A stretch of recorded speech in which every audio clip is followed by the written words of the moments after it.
how would you compare the differences of that fractional leadership with a consultant who maybe has a time-tested playbook of some sort?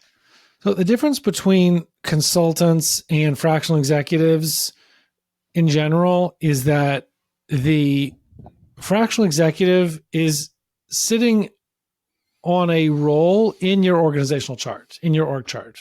They may be a contractor technically, but they're actually sitting on your org chart. They're sitting on a seat in a regular role in your accountability chart. In contrast, a consultant is, well, there's two kinds of consultants, right? There's the kind that give advice or advisory sort of services, or they maybe do some kind of big research and they meet with everybody and they come out with a 60-page report at the end about, all the things that are wrong and all the things you should be doing.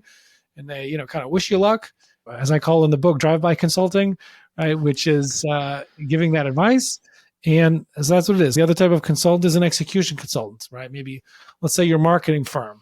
They do an element that's giving advice. They set up, maybe your marketing plan, and then they build your website and whatever, maybe they execute your social media program, whatever, right? They're responsible for certain execution.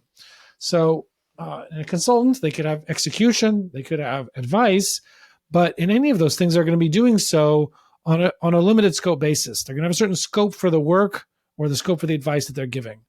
Whereas if you have a marketing leader in your business, they're not limited to just your website or just your social media or just coming up with a strategy and then wishing you luck with it.